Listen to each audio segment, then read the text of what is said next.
بسم الله الرحمن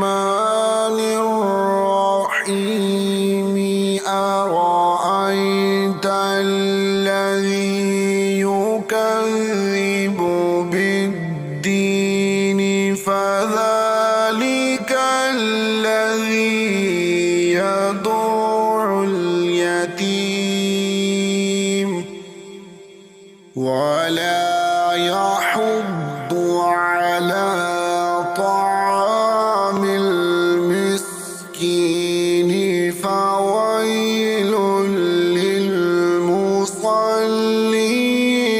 الذين هم عن صلاتهم ساهون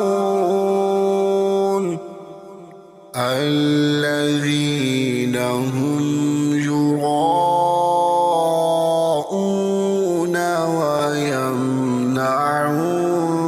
الماعون. صدق الله العظيم.